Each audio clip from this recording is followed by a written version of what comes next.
All right. The mighty return of Aries Spears. Yeah. 2 years later, it's been a minute. Yes. Yeah. Yeah, our first post-pandemic interview, actually. Is that right? This is yeah, that's right. So. It's official. I think so, It's since official. the pandemic. There we go. Welcome back. Thank you. And can I say right now to this camera my thing? Go ahead. Can I pump my shit real quick? Go ahead. Yo, the Spears and Steinberg Podcast. DM me from my Instagram. I got my Instagram back.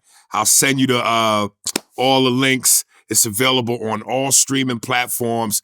Start from the beginning. Grow with the show.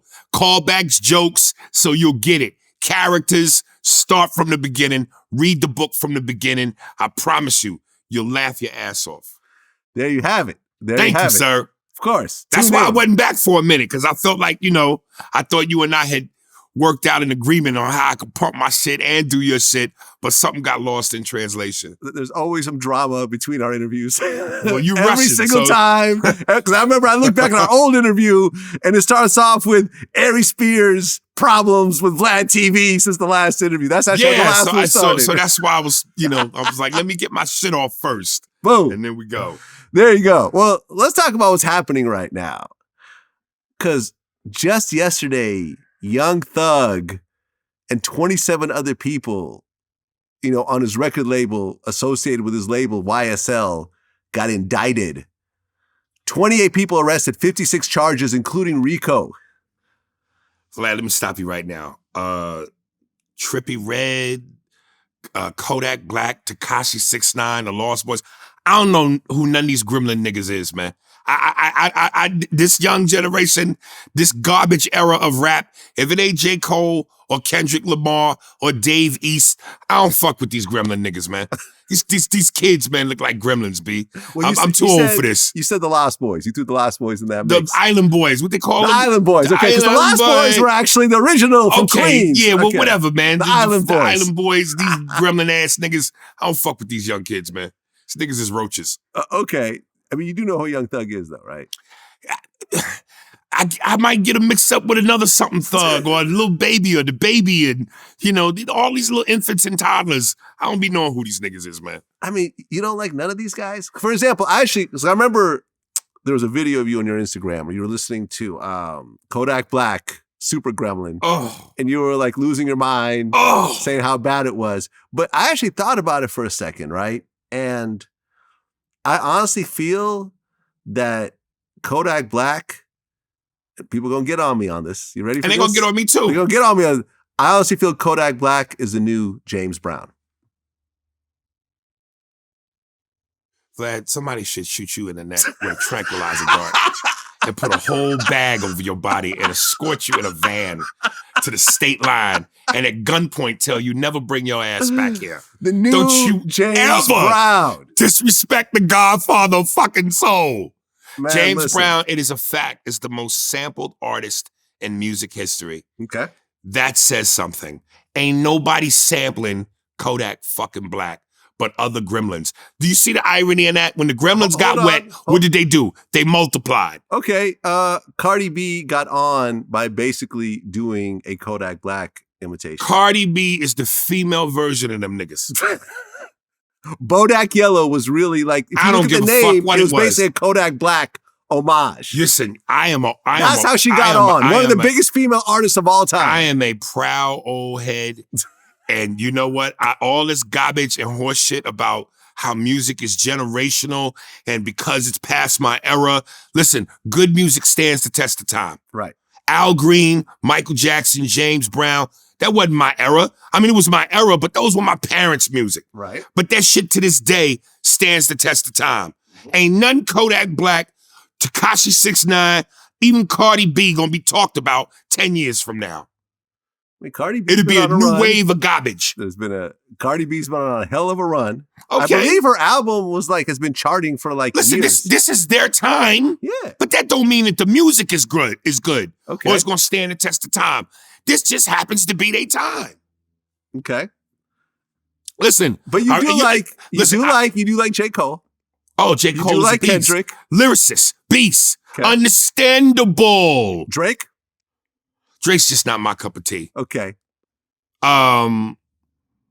You know, listen, and I hear a lot of people go, man, that's just that Florida accent. That's why you don't understand Kodak. It's a Florida accent. And there's a difference between an accent and inaudible. When niggas took over rap in the South, they had accents. Jeezy, I don't know. Outkast, Lil Wayne. They had accents, but they were understandable. And Lil Wayne, an accent, but he's a great lyricist. So don't hit me with the garbage horse shit. I don't mind an accent. You can have an accent, but having an accent and being understandable or inaudible is two different things.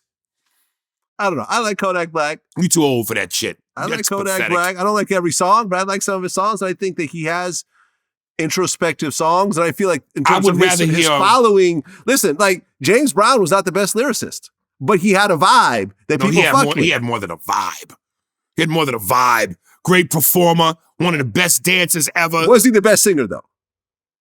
Well, it depends on. See, and that's what I'm saying. No. That's what I'm saying. He had a style that people fucked with. There were times when I would question, can Michael Jackson really sing? Yes, Michael Jackson can absolutely sing. But what I'm saying is, when you listen to, I forget what show he was on, when he was a little kid with the pink hat, fedora, and he did the Jackson 5 era. I'm treated you bad, wrong, my dear. Whatever that song was. Right. You could tell from that age he could blow. Right. But as he got older, his voice had a certain sound to it.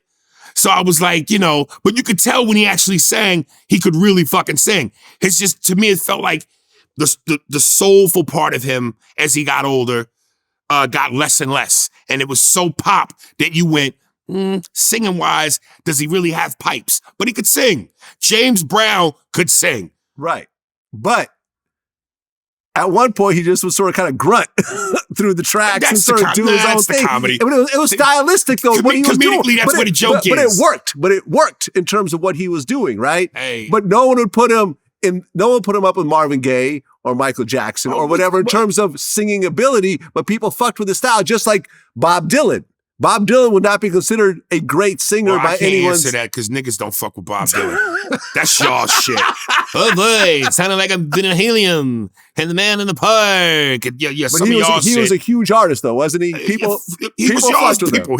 White people love this guy. Okay, he was y'all's James Brown. Exactly. How about that? There you go. And Kodak Black is the new Bob Dylan, James Brown. No, that's ridiculous.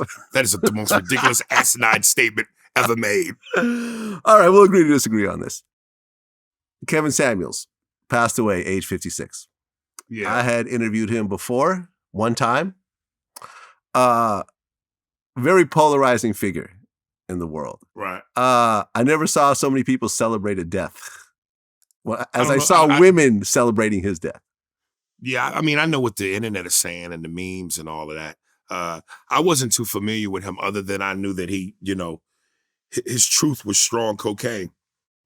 So it was hard for, I guess, some people to swallow, particularly women, because it was a dose of harsh reality. But I never really followed Kevin like that, But there's plenty of guys who speak that kind of truth and, make people regurgitate. I'm one of them dudes. So, truth is hard to take, man. Yeah, I mean, because you've been hit with various backlashes over the years based on basically speaking up for men. And, I mean, I speak up for what's right, so that can include women too. Right. But particularly, as our past interviews have gone, men with the whole child support and alimony in the system, which needs a major overhaul. I agree. Yeah. I agree. I mean, the thing with him is that he had different concepts that people had a problem with. One of them was a high value man. So, for example, he said that if a man makes over a certain amount of money and is respected by his peers and so forth, he is considered a high value man, and he has various options and so forth. And a lot of women want high value men, but certain women cannot access them. And that's when sort of the divide starts off, where he's basically would go off on, various tirades about how if you're 35 and you have a certain number of kids, you're not really desirable to certain types of men and so forth. It doesn't mean you're not desirable to anybody, but if you're trying to get a guy who's a millionaire, you know what I'm saying, and you're, in your 40s and you're overweight and you got a bunch of kids, you should probably lower your sights a little bit to someone more realistic to you. And that's where a lot of people started having problems and so forth. Well, I think anytime somebody sees themselves in your words, and they already have some internal issues within themselves, that maybe can reflect that kind of truth to them to make them get upset because they have to be honest with themselves. They have to look at themselves, and self-reflection is tough to deal with. But I think look, man, it's all a mixed bag of nuts. Like there's a reason why the saying says one man's trash is another man's treasure. You know what I mean? I mean, what you might not see in someone for whatever the reasons you see it, somebody else might see it differently. So, I think the people that probably took issues with what he was saying was already having deep internal issues themselves. And he just maybe kind of forced them to look in the mirror. And again, when you have to look in the mirror and be truthful to yourself, especially because when you are being truthful to yourself, you know what it is. You know what your insecurities are and what hurts you and what makes you feel a certain type of way. You just don't want nobody else to say it. Yeah, I mean, a lot of people don't want to accept that they made some bad decisions when they were younger. Yeah, we all do. But they feel that those decisions should not have ramifications when they do. If you decide as a woman to have a bunch of kids early on, that is going to limit you later in life. That's just the reality of it, because, a woman who takes on the responsibility of being a primary parent who may not have, another parent contributing, someone would have to step into that situation and take those kids on as their responsibility as well. And that's not, that's not always ideal for everyone. A person has to realize that. It's not easy, but anything can be done. Anything can be done. How badly you want it, how important it is to you. People, the one good thing I think about people is we're all internally selfish. And a lot of times we look at what's in our best interest. So if there's something to gain from it, or if it means that much to you, then you find a way. People that don't find a way, it really doesn't mean much to them. Or if they don't see the gain for themselves, then they don't invest 100%. But if you really want it to work, and it might be tough, but to sit there and say that like that's factual. If you're a certain age, you got kids, then you're unattainable. No, that's not true. The road might be tougher for you, but anybody that thinks you're worth it, and that feels that way about you, they'll take on the challenge. They'll take on the challenge, but, I think, for example, Chris Rock had a stand-up, right? And he was talking about how when he first became single, he was like, who'll I date? How about Rihanna? He ran to Rihanna at the club, and he said, like, the look she gave him, like, it was someone's uncle trying to hit on her. Listen, she's in the same. That's a famous motherfucker going for another famous motherfucker. Right. So at that point, we're all playing in the same playing field. And depending on your degrees of fame, degrees of success, degrees of wealth, you might look at somebody and go, nah, they not on my level, or they're out of my league. But, Chris Rock is Chris Rock. So if he was going for a regular chick, I'm sure he could have his pick of the litter. Right. It's just Rihanna. Whether or not he meets certain standards in terms of attractiveness, in terms of what that woman might like, it might not matter to the average woman because that's Chris Rock. Mm-hmm. That's a human lotto ticket. Now, when you're looking at a Rihanna and a Chris Rock, she's like, she's a lotto ticket too. And she might be a little bit more, you know what I mean? Oh, Chris Rock is broke compared to Rihanna. Let me tell you. Okay, so compared to Rihanna, he's so now Rihanna's the superstar and he's the nigga that works at McDonald's. Exactly. Right. He's the McDonald's guy trying to holler at someone ordering some McDonald's. Right. And I mean, look, I always joke, beauty is in the eye of the beholder. Mm-hmm. And I always said, when you see the singer Mario, he looks like a good-looking Chris Rock. Oh, Mario? He look at it. I think he looks like a good-looking version of Chris Rock. I interviewed him. I think I actually asked him that question. Bro, when I travel, at least 2 people, especially if they're older. It's the older white people. Like always, like, oh, I'm thinking they talk about music, and some of them they talk about music, but like, I'm a big fan. Do you have a show here in New York? Oh, when you did that stand up, I'm like, oh. So all the time. It's funny when I met him. So you actually met him? Yeah, I met him. I was like, yo, in 1985, was you in Baltimore somewhere? Like, do you have a show out there? My daddy. Nah, man, that's crazy. Yeah. I asked him whether people confused him. They share some of the same kind of facial features. They kind of do, but he's a little bit smoother to the eyes. He's the R&B Chris Rock. Yeah, literally. There you go. Well, speaking of comedians, Dave Chappelle got tackled while performing at the Hollywood Bowl. Number one, did that surprise you? No, not in this day and age. Nah. I mean, I immediately sent out a post and I was saying, I hope it was not somebody from the you-know-who, but couldn't make that call until we had more context to what it was. And as it turns out, days later, as the story started unfolded, I guess just some nut job wannabe rapper who wanted to make a name for himself and find his 15 minutes of fame. But even, and you know, there were a couple people that hit me in my comment section and was like, oh, how dare you, you suggest it's somebody from that community. And I said, even Dave joked about it immediately when he went, there was a trans man, you know, and some people gave him flack for that. But in terms of comedy, the timing couldn't have been better. Just like when Chris Rock went, is that Will Smith? Right. Dave, given the situation, the controversy with the closer, the whole, what it seemed like him versus that community, that it was an on-time joke. But we know it was a joke, but we also didn't know if it was true or not. That's why I said context. Well, wasn't the guy somehow affiliated with the trans community or something of that sort? I remember reading something about it where he was not trans himself, but he was something. Yeah, I hadn't heard that yet, but I don't think it would have been too far from the realm of reality to believe that might have been the case.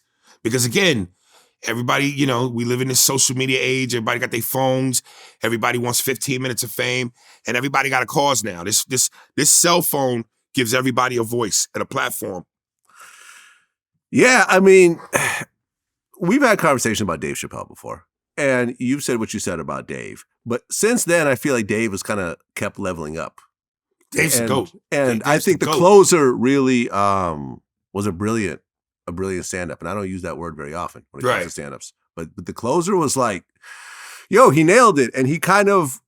It was masterfully done. Yeah. The way he sort of told that story about one of his trans friends who ultimately killed herself because of social media bullying, I thought was the meaning of the story. It wasn't to bash trans people or anything else like that. And I feel like it was taken very much out of context and people missed the main point of the story. I think Dave, what made it so masterful was, you're right, it was the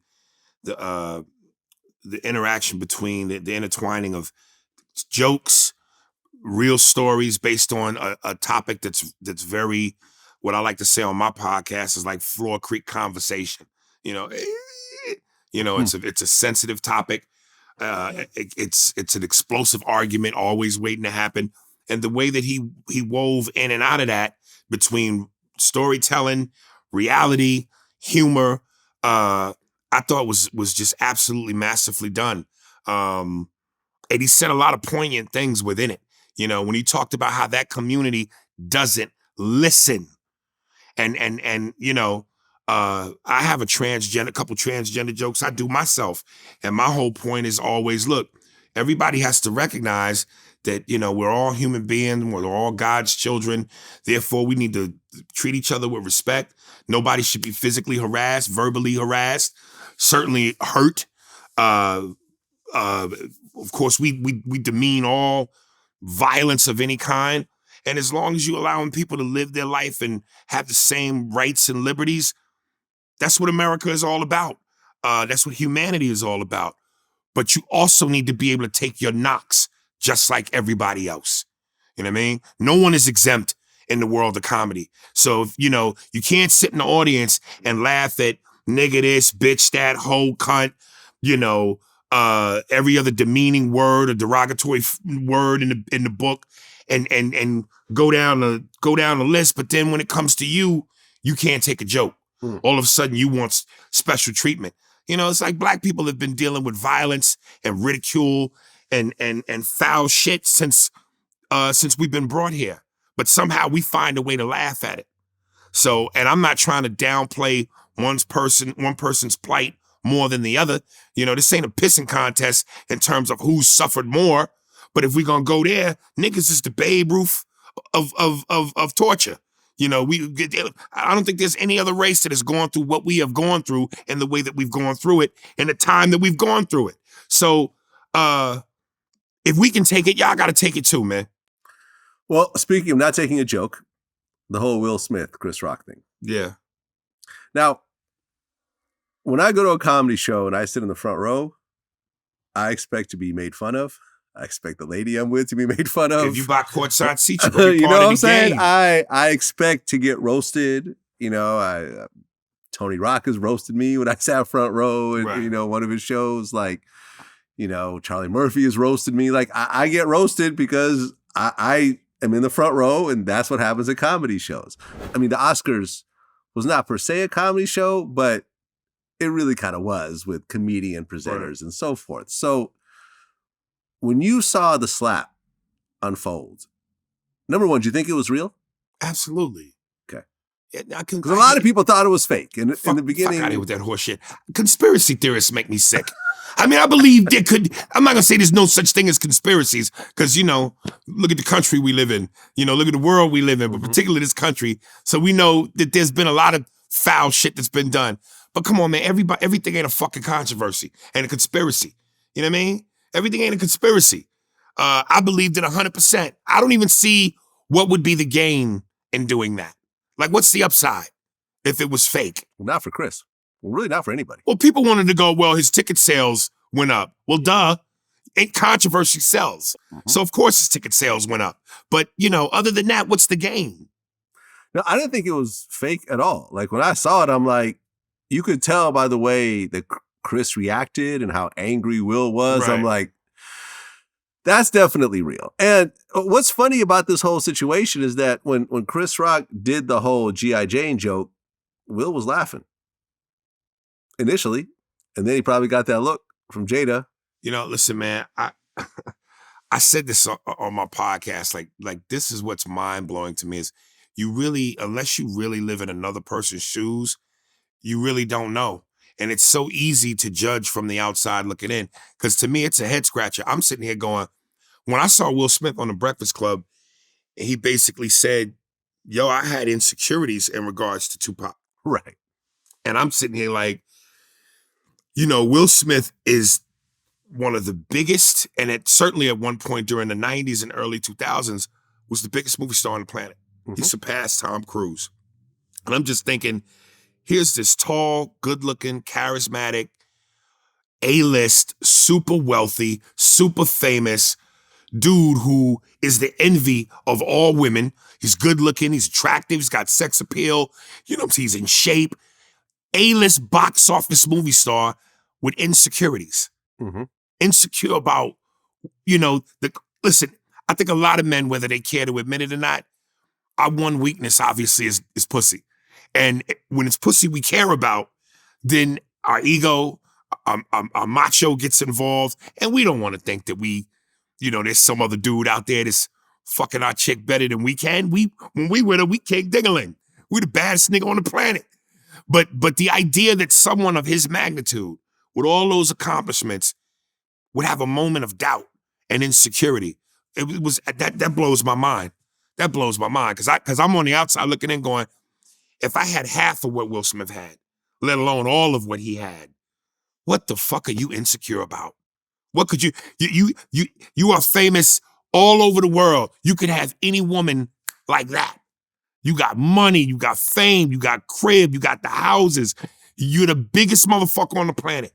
What are you insecure about? Okay, well, first of all, having access to a bunch of women and having money is not the same as having your family. You see what I'm saying? So yeah, but when your family get on your nerves, you need access to a bunch of women. Right, but I'm saying nothing is going to replace his family. You know what I'm saying? His kids are now a little bit older and so forth, but the home that him and his wife built matters a lot at the end of the day.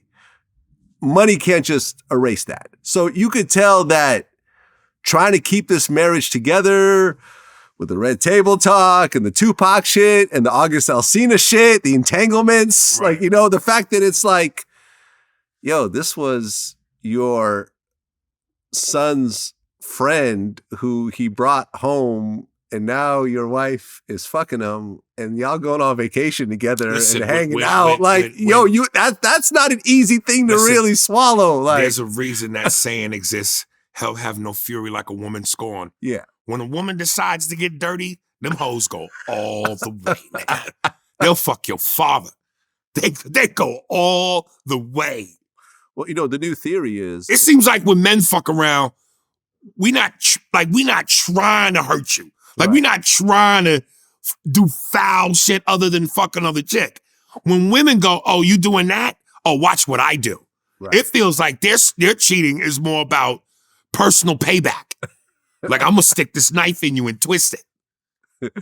We just do dirty. I'm gonna fuck your dad in your car wearing the jewelry you bought me. Me and your son's school. With a picture of your mom watching. Yeah. They go deep, film man. the whole thing. They give go it to you. deep. They go deep. We just fuck around because that's just the nature of the beast.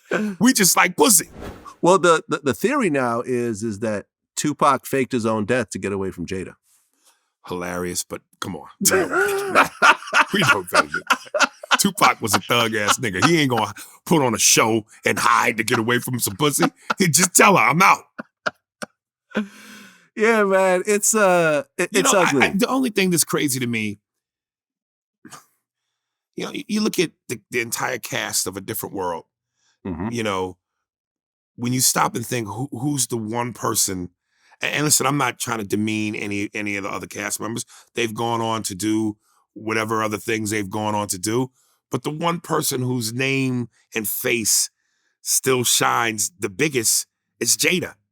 And why is that?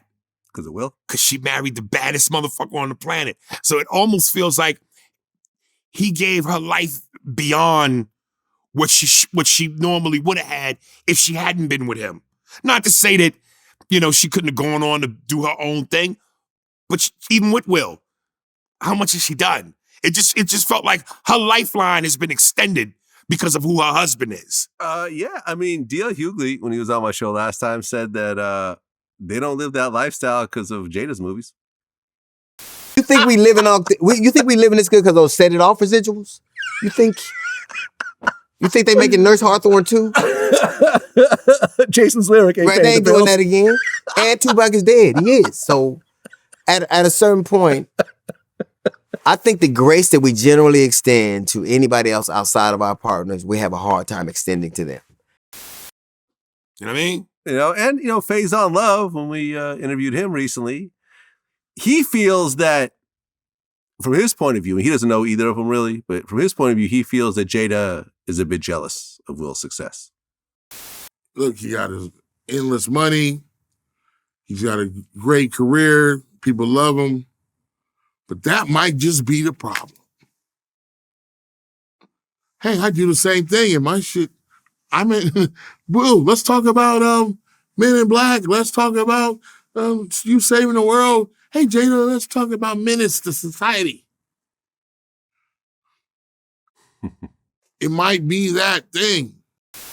They're both That the in same and of itself business. is crazy. What's that? That's crazy. You're jealous of your husband who you live. If once that union happens, y'all supposed to be, the yin and the yang. Y'all supposed to be everything together. A lot of the really successful, marriages I've noticed usually occur when people are in different businesses. People don't really intermix. When you have two actors that are married to each other and they're both really doing the same thing, and one of them just keeps going up and keeps showing up on the posters and is the leading person and, gets their own series and TV shows or whatever, and the other person, Set It Off was a great movie, but it was a long time ago. Beyonce and Jay-Z are Shaq and Kobe. Will Smith and Jada Pinkett are a young Dominique Wilkins and Muggsy Bogues or Spud Webb. You see what I'm saying? Like Jay-Z and Beyonce are on equal level in terms of what they bring to the table. Yeah, but one's a rapper, one's a singer. And No, but so there is a difference between the two. You know there's a difference. Magnitude is magnitude. Magnitude is magnitude, but they both bring magnitude without each other. So with each other, it's only, Avengers assemble. But what I'm saying is Will Smith, I was going to say Will Smith and she's Scottie Pippen, but Scottie brought too much weight to the table. So that's why I go a young Dominique Wilkins and Spud Webb. Okay. You know what I mean? Yeah. Dominique was the only guy in Atlanta. He was the go-to guy. Right. He was the star. Now, was Spud Webb bad? No. Little nigga could dunk. He had his little thing, but he wasn't fucking with Dominique. Right. Head and shoulders. Well, Gerard Carmichael had a stand-up. Yeah. And he actually came out as gay in the stand-up. And I actually thought that was extremely well done. And I feel it almost like sort of changed the stand-up game a little bit because audience members were asking him questions that he was answering. I like that, though. I don't know that I like that. I'm going to say it because honestly, I've been to a lot of stand-ups. I've never seen it quite like that, where people are actually asking questions in real time as you're trying to unpack these feelings for the first time. And so it was almost like a therapy session in a way. You see what I'm saying? Here's what I said on my podcast. I watched it and I went, okay, we know this is a comedy special. Mm-hmm.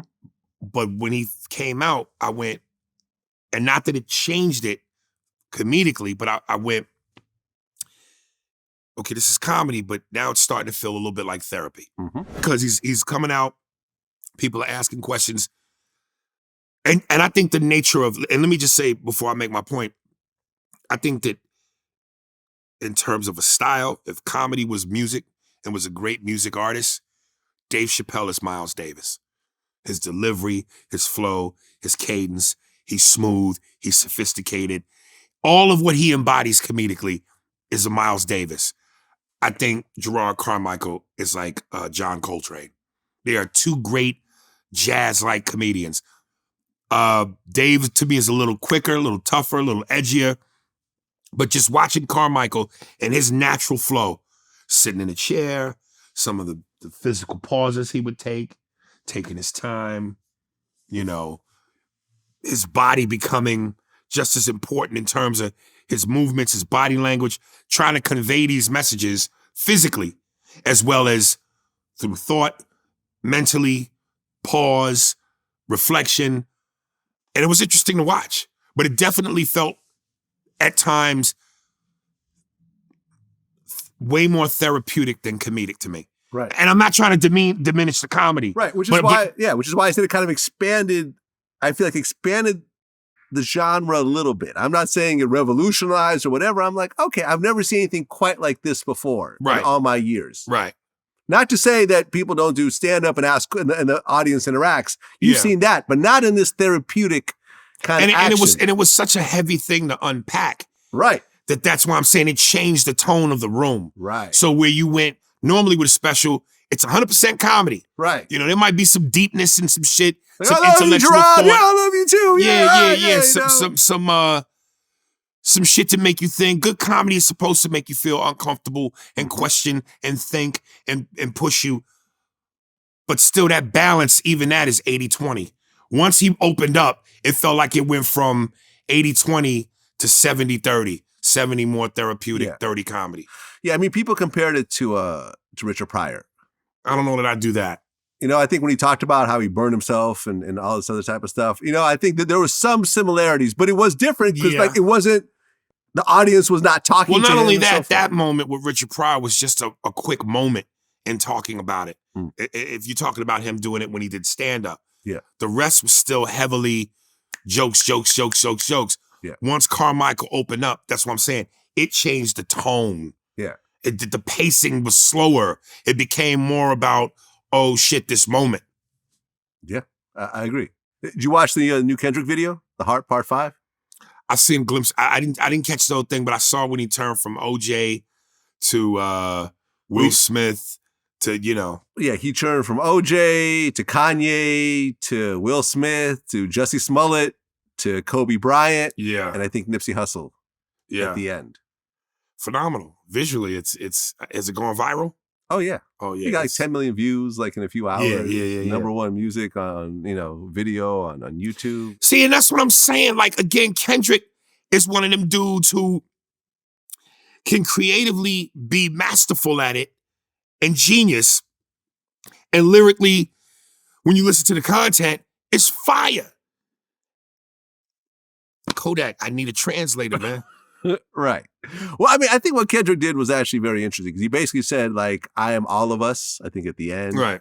And it was basically, okay, so he's saying that there's a piece of OJ in him, there's a piece of Kanye in him, there's a piece of Jussie in him, I mean, he's bad you know what I'm saying? so But you see what I'm saying? Like the combinations and, and then he kind of ended it off with like him being Nipsey and sort of talking about getting killed and, how how even though it was too early, the message will live on and, that type of thing. So it was an interesting video. And it was interesting how, like, for example, like he took on Jussie Smollett, which is not the most popular person these days to take on, but it was like, I mean, it was an interesting point. It's like, we all lie about shit.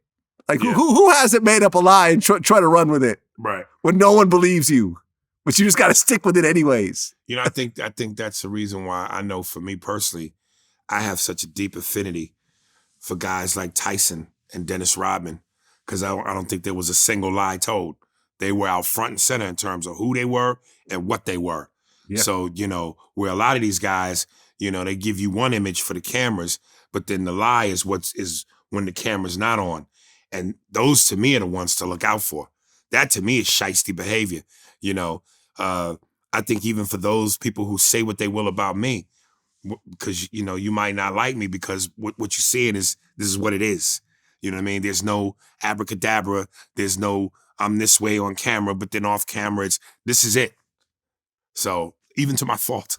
Well, I mean, speaking of Mike Tyson, there was the whole airplane incident. You saw that video. Yeah. First of all, props to Tyson. Right. Because I think that at one point it would have been fair to say that we all assumed he was going to end up one of two ways, in jail or dead, when he was in that phase of his life of complete chaos. But the fact that he survived it, and I think he's come out better for it. I don't know how true it is, but I read somewhere where, at one point he lost in excess of $200-300 million, but because of his 5 businesses, he's damn near made that money back. Well, yeah, I've interviewed him. So I've interviewed him, and he talks about losing hundreds of millions of dollars, but everyone still loves Mike Tyson. So it's kind of like they love the honesty. They love Mike Tyson, the transparency. And what was interesting about watching that fight, watching that dude keep bothering Mike like on that plane over and over again, is that I interviewed Tyson. And I don't know if you saw that interview, like Zab Judah did the first part and I kind of came in and did a couple of questions afterwards. And, me and Mike had a kind of cool little rapport before the interview. He's talking about how much he liked some of my interviews, started naming some of them. And, he had been watching my stuff and everything. So I was like, oh, okay, yeah, we're sitting down. We're in this boxing ring. We're at his gym in the boxing ring. So I'm in the ring with Tyson. And we're talking and everything's cool. And I'm like, yeah, he's talking about all these street guys he fucks with. Right. And I'm like, hey, so what is it about you being a multimillionaire that you're attracted to these street guys? And Mike's like, what do you mean attracted? What is it, here you are, this multimillionaire, and, it seems like you've always been attracted to the guys that are still in the streets to a certain degree. Do you think that's a fair statement? You think I'm attracted to them? Well, not attracted to them, but I mean, you like having them around. You're friends with them and you maintain You think I like this. having them around? I'm just asking. You think I'm friends? What do you think? You think I like having them around? I don't know. You just spoke nicely about Zip, so I just thought. Yeah, you know who these guys are? When you talk, what do you say about me? I'm this big, whatever I am, right? But know who those guys are? Those are the guys that when I'm, whoever I am is a nobody, those are the guys that live in the same building with me. They give my mother salt or sugar if they need, or milk. They're the same guys. And it was like, uh-oh. and it's like that moment of like, well, I tell people this. No, I tell people this. And I remember they flew me to Vegas to go do his podcast, Hotboxing. Oh, you were on that. Okay. No, I wasn't. They you flew weren't. me out because I've been Okay. trying to get on for a minute. Because you used to do the Mike Tyson impression on Mad TV. Yeah. And they flew me out, and I was this close, but then some shit happened, and it fell apart, and it was going to be me and Zab Judah. But he walked into the room, and it's not the first time I've been around Mike. And I tell people, I don't care how much he's changed. And kudos to him for changing. That's huge.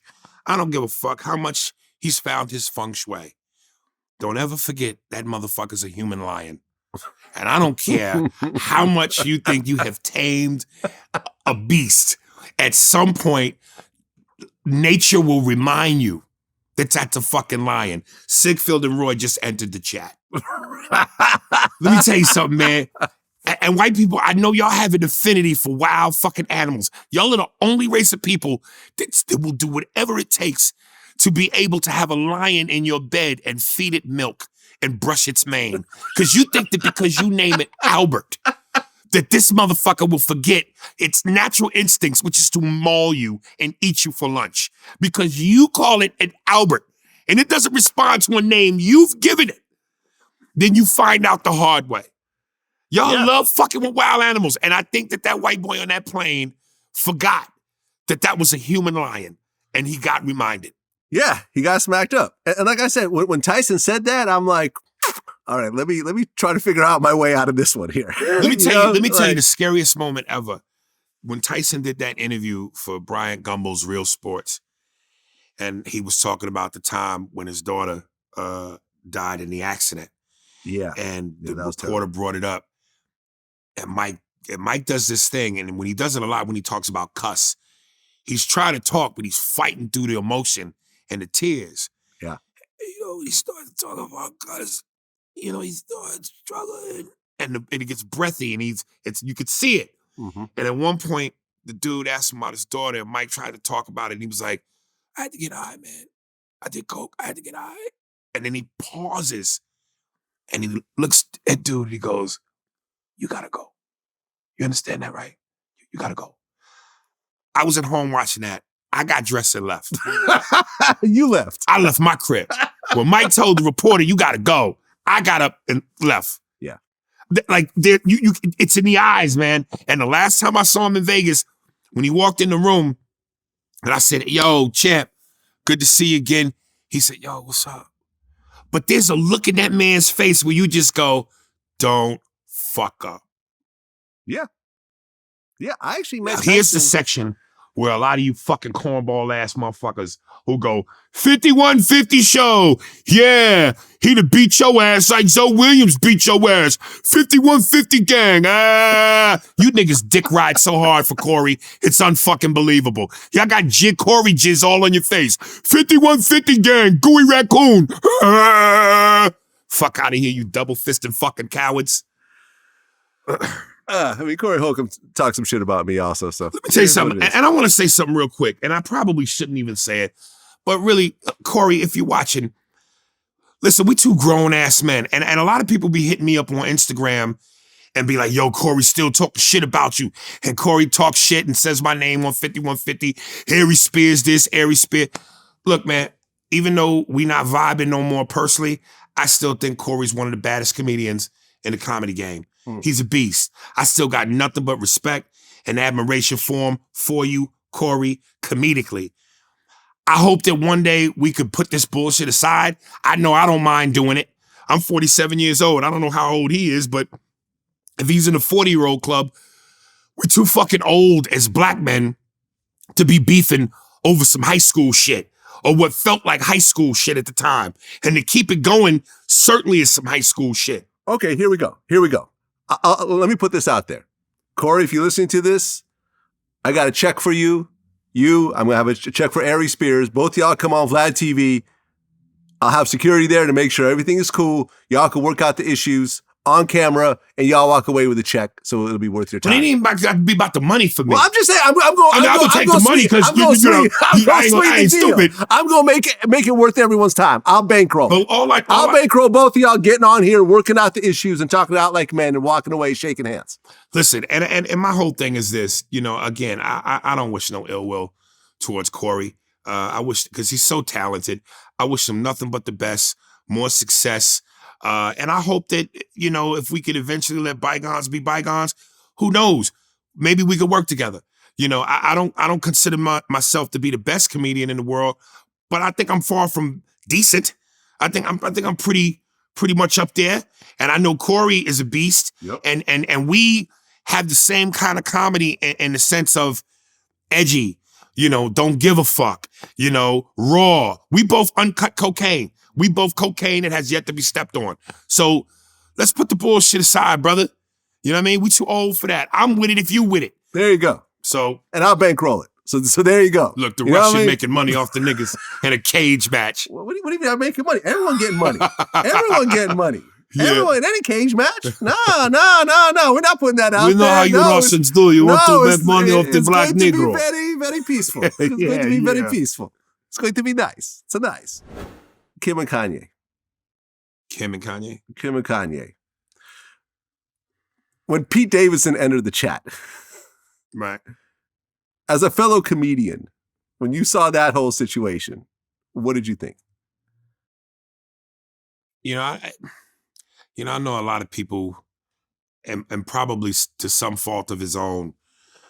You know, Kanye does a lot of wild shit, says a lot of wild shit, and at some point you have to take responsibility for what you do when you say, and it's your bed, you got to lie in it. But I also agree with Dave when Dave was on Inside the Actor Studio and was talking about people being labeled crazy. It's dismissive, and it can be fucked up. Because the other side to that is, and you just mentioned it, about family. You know, if family means everything that it's supposed to mean to people, and it means that much to Kanye, the man could be screaming, I want my family back. And to see another man playing his role as daddy, even though, you know, he's not, and to be embraced as a family, and with his ex-wife / woman, again, ego, manhood, you know, you watching your kids embrace this other guy. That might be weighing a heavy toll on him. That might be a huge burden for him to bear. And, you know, maybe what we call crazy is him cracking under the pressure. Well, but that was not the only time he cracked under pressure. Kanye has a long history of this. And I know people that are close to him, around him, they've all established that he's bipolar and has to be on medication. When he gets off his medication is when you see these episodes.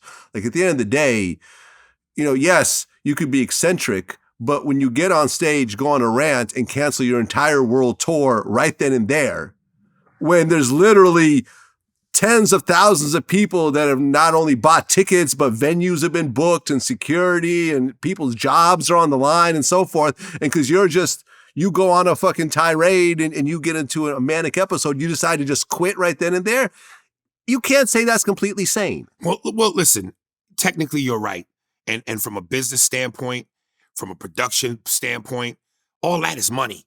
We talk about major money. A world tour, not just a show. Right. So you do have to accept some responsibility and do the right thing because there are other people who are involved in which that. he never did. Ultimately, he just walked away from it. So yes, you're right. But I'm also just going, and listen, I've never been in that situation on that level.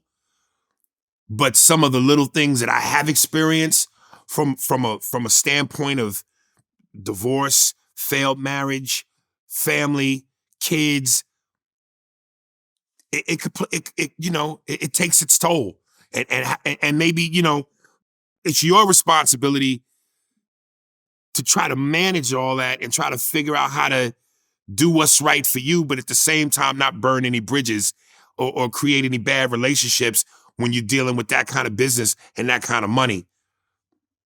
But we also don't walk in his ugly shoes. So ugly ass shoes. So you don't know how you would handle it when that moment comes. Not saying it's right, and I'm not trying to make excuses, but.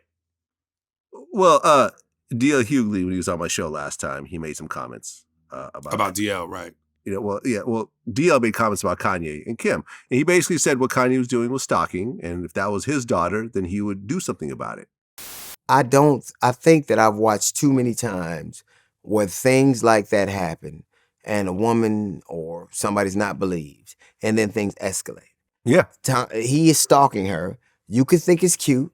If it was my daughter, I'd do something about it. I don't think it's funny. I think that you can't write a beat so good that you get to do these things. And Kanye responded, and it turned into a whole thing. He started threatening DL. He called him a drug addict, which wasn't true. Right. And said, "Oh, you live in Calabasas? Okay, I can hurt you," and so forth. And it kind of culminated in like one of these like guys that worked with Kanye, Theophilus London, ended up sort of like kind of semi-confronting DL in the bathroom at Nobu. Or he didn't really confront him. He just made a comment, but made it look like somehow DL was being confronted. And it was just like, at the end of the day, I agree with DL. Yes, you do want to save your family and everything else like that, but stalking is stalking, and there are limits to certain things that you can and can't do. This is why there's restraining orders, and this is why there's, divorces, and why there's lines that are crossed that people aren't allowed to legally, go over. So, at the end of the day, just because you really want your family, and if the woman don't want you, she don't want you. You're right. Technically, you're right. All of that is true. And this on the sidebar, I just don't have a lot of love for the Kardashians. They detest me. Like that Kim is just like, I remember that great Barbara Walters interview when she said, "You guys don't sing, you don't dance, you don't tell jokes, you don't act, you got no talent. What do you do?" And the fact that, and look, according nowadays, if you have an opinion, you're a hater. Aries Spears, I'm the world's biggest hater because I have an opinion. Somehow I'm not allowed to have those. Right. But I just go, the fact that I don't know what her Instagram numbers are, but they're preposterous. That many people following you based off what? What? There's motherfuckers out here with legitimate talent that's struggling to get on and get recognized. And because you sucked the dick and got a bunch of surgery, boom, get the fuck out of here, man. I mean, it's interesting because, Kim is, in the new Hulu series, there's this whole thing where she's playing a victim because there's a rumor of like a new sex tape coming out. And she was like, I can't believe it. I put that out 20 years ago and now my kids might see it and it was leaked and it's so unfair. I interviewed the CEO of Vivid Entertainment who made the deal with her. Number one, there's no such thing as a commercially leaked sex tape. It is not something that's legally possible. For something to come out, it means that everyone signed a form and signed a contract. Now, in the case of the Kim Kardashian tape, and he went into very distinct detail on this, she was paid like $1 million. She signed a deal. Her and her family, I believe her mother was involved. She signed a deal where she got like $1 million before they even sold a single copy. She signed up for this. Right. She got that check. Yeah, she knew what she was doing. So at the end of the day, you decided to make that decision. And you knew you were probably going to have kids at one point, and that's what it is. I mean, listen, I could get a check to do a sex tape too if I wanted to, but I'm not going to do it because I understand that it's a repercussion. I might not get $1 million, but I get a little something. Ain't nobody trying to see your nuts, nigga. Someone is. Depends who the girl is, though. Depends who the girl is. Hey, let me tell you. Listen, I just came incensed when I saw her whole Saturday Night Live. And I just went. You didn't like that? It's a comedy. It's a comedy. And you got someone who does nothing in terms of entertainment value hosting a comedy skit, a comedy show. Yeah. Like, that's insane to me. Doing a monologue, which, as you know, clearly was written by their writers. Right. But even then, you have to have comedic talent to deliver it. Punchlines, timing. So that's just, man, I know. But listen, I get it. It's about ratings, Saturday Night Live, they about the ratings. They've had Elon Musk on. So I just go, okay. And Saturday Night Live, I feel, has been kind of struggling for a while to try to maintain a certain level of relevancy in today's world. You see what I'm saying? Like you see sparks every so often, but I feel like. Do you ever see that show getting canceled? I don't. See, certain shows don't get canceled just because they're sort of kind of like a feather in a hat, like a prestige kind of thing. You know what I mean? Like having your flagship store on Fifth Avenue. Yeah, the rent's going to kill you. You're not going to make any money, but you're still on Fifth Avenue, so you're just going to keep it. It's you know it's what I'm an saying? American pop culture staple. Exactly. 60 Minutes will never get canceled regardless of what the ratings are, because it's still 60 Minutes. And there's a certain level of like, sort of historical importance versus short-term profits. But like, when is the last time that like Saturday Night Live has really catapulted a superstar? Because they used to do it all the time. Yeah. If you were on Saturday Night Live, it meant like you're about to have a great movie career. Well, it still will mean that. You can't be around that long and not experience some lows, some really low lows. So it's gonna come in waves. It'll be bad. It'll happen again. Maybe not. Unless they get canceled. No, I don't think it's not. I don't even think it's a question of maybe not. The longer they stick around, it's bound to turn around. They're a great stock. They're gonna come back. Yeah. They're gonna bounce back. Well, Black China lost her $100 million lawsuit against the Kardashians. Black China. That's she's got a baby with Rob Kardashian. Oh, right. And also a baby with Tiger. Right. The court was a real circus. Everyone took the stand. All the Kardashians took the stand. Apparently Black China put a gun to Rob's head on like 3 different occasions. Oh. And beat him a few times. And then I think that's called foreplay. Kylie said that Tiger, when she was dating him when she was like 17, had like a 6-inch like stitches, set of stitches on his arm from when Black China like cut his arm. Right. And ultimately she lost. She walked away with nothing. Damn. Does that surprise you at all? No, goddammit. Because that bitch's name was Black China, nigga. The courts never do niggas right. They never do them niggas right. And she was going up against all them goddamn white. The Kardashians, that's white power, nigga. That's white power. That bitch had no chance. That bitch's name was Black China. She was black and Korean. That bitch had no chance. Korean and not Chinese. Black China, nigga, they're all the same. All those goddamn people look the same to me, goddammit. Oh, man. You Rest can't in be peace. 2 minorities at once and beat the goddamn white folks. Rest in peace, Paul Mooney. If that bitch's name was Black Israel or Black Jewish, she might have stood a chance. All right. Rest in peace, man. Paul Mooney, who passed away since our last interview. We were actually they actually reached out and said how much of a fan he was of like our Lunel interviews. And we were supposed to do an interview with him. It just never happened. He passed away. Yeah. See, again, truth. That kind of bitter medicine, hard to take, man. Especially for white folks. Yeah. Yeah. It's funny. I remember when I would do Paul Mooney, people would write in the comment section, how much white people would write how much he left a bad taste in their mouths. And I said, every black comic, because sometimes we get ridiculed as comedians as being hacky because we always do black-white material. Black people this, white people that. Well, it's like, that's the world we live in. We live in a world where when we walk outside our doors, this is our uniform. And this is what we experience. You turn on the TV, cops killing niggas. This is our life.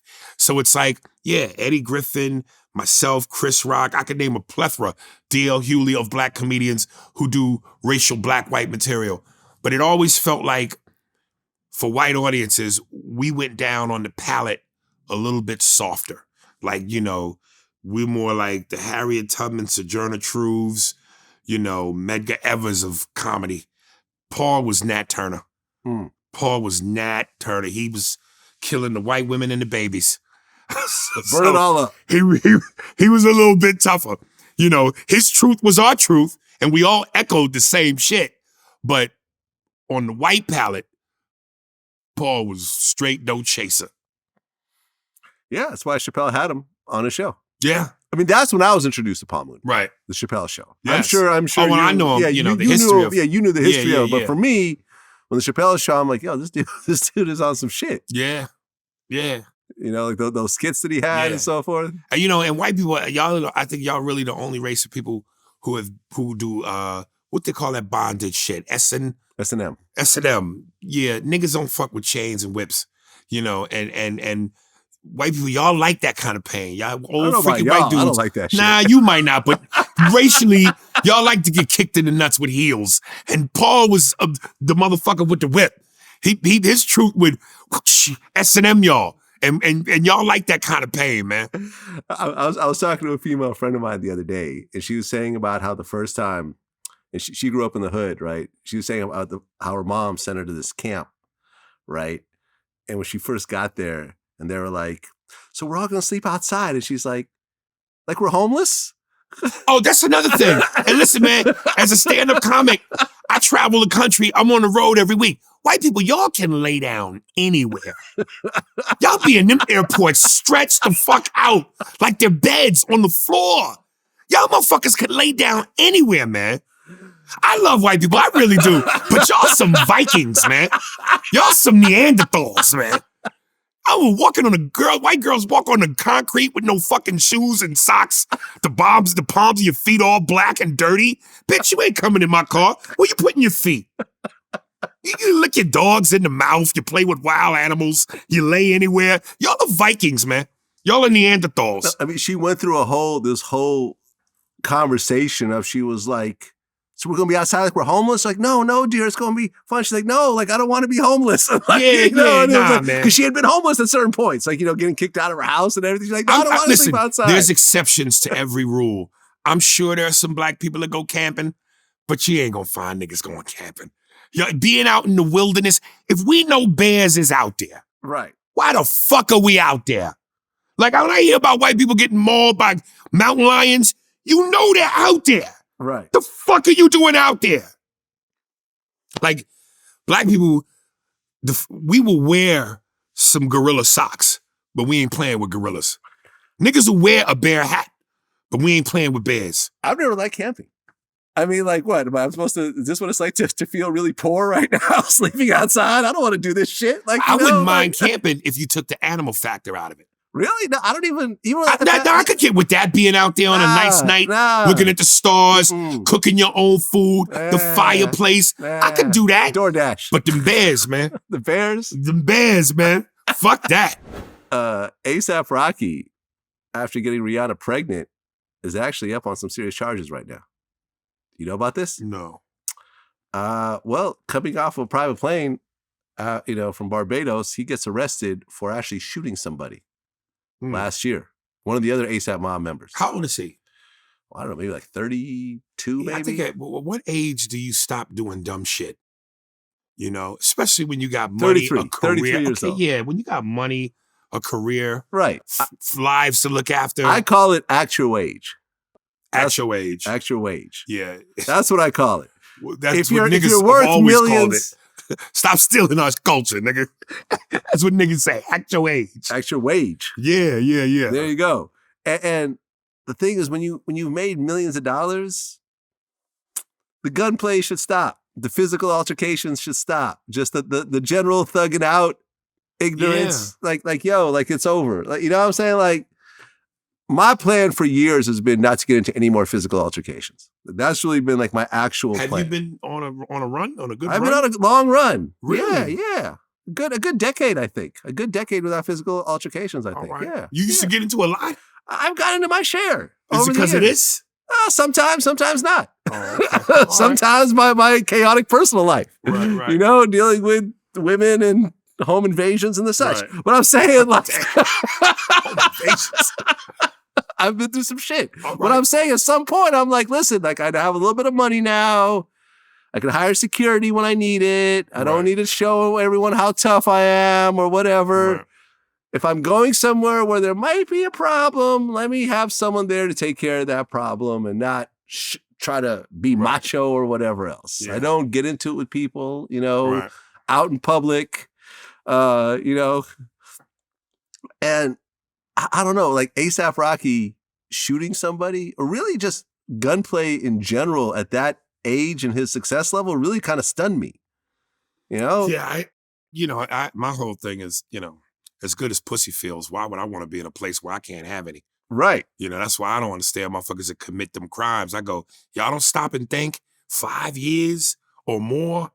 Shit, 30 days is too much for me. 30 minutes is too much for me. I like pussy too much. I don't want to be in a place where I can't have any. Fuck that. There's been certain moments in my life where I've seen certain things on television or in videos that made me decide never to go to prison. As a teenager, I saw the movie American Me. And when that rape scene happened with the Mexican mafia and the Italian guy, Right. I said, I'm never going there. For me, it was, and I was a young boy. My father had a massive VHS collection, and he would watch anything in front of me. So it was when I saw Penitentiary with Leon Isaac Hayes, and this motherfucker was in a cell with a nigga who just had on leopard Speedos and was doing arm curls with barbell. And his way to try to trick Leon into giving him some ass was to offer him some gum. He turned him and said, hey man, you want some gum? Cut to, these niggas is wrestling, trying to protect his booty. And then from a nigga with leopard shorts on, leopard drawers on. So I said, yeah, no, I'm good, man. Well, I had another moment along the way in one of my interviews that made me, reinforce why I never wanted to go to prison. So I interviewed two guys, Rico Reckless and Ewal Samo, both Chicago guys, both recently got out of prison and had to spend some time in Cook County Jail, before actually hitting the penitentiary. And they talked about what happens in Cook County. Let me play this for you. Oh, and it's Chicago? Yes, in Cook Chicago. Oh, This clip was actually played on the Joe Rogan show. really? Joe Rogan actually picked this up and played it and talked about shit. it. Talked about it in on his show. You think that's something? That's not You, shit. you thought that was something? Motherfucker. Do I gotta do it? Do I gotta do it, Big On? Yeah, I think you gotta do it. Gotta do it. Let's hear it. They in Cook County Jail getting savage life. Phone up. They getting that savage life. Now, Real ask savage. who wanna ask for which one of you motherfuckers wanna ask for savage life? What savage life? Well, I don't know where this gay shit started from, but this was going on. In Chicago, Cook County Jail, they will knock you the fuck out. Cold. Knock you out When you hit cold. that ground, you will hear this. Get that butt! Motherfucker gets that. Nah, the nigga that's fighting that beat, get the butt. Motherfucker gone. Pull your pants down. Pull your drawers down. Open up your ass and spin your ass. And Now that'll your be ass a bitch. up in 6 here. people line up It'll to be come niggas, spin your ass. niggas are spinning your ass. A nigga will grab a motherfucking soap. You got Choke your ass out, nigga. 6 Nigga, different you got salivas. killed in this bitch. Your ass a bitch. Not in the whole jail and no. It's going around. Man, folks got his ass spit in. Disclaimer. We Niggas will wasn't put doing that. ketchup, I wasn't doing that. mustard in your ass. I wasn't Niggas involved in that motherfucking shit. Eat flaming hot. I wasn't doing that Knock shit. you out, spin your ass. But it's I saw going niggas on. getting On their ass front spit in that bitch. Yeah. And apparently, if you listen to more of the interview, they do that because if they find like human residue inside of you, that's considered a rape. So then your family has to be notified and told that you've been raped in prison, and they have to take you to the hospital and do a rape kit. And So they spit in your ass, but they don't fuck you? no, I don't think so. I don't know. One is more preferable than the other. Shit. Oh my God. Yeah, man. Yeah. God. Yeah. Then I remember I played this clip for this other regular guest I have, China Mac, this Chinese dude who had been been in prison for a while.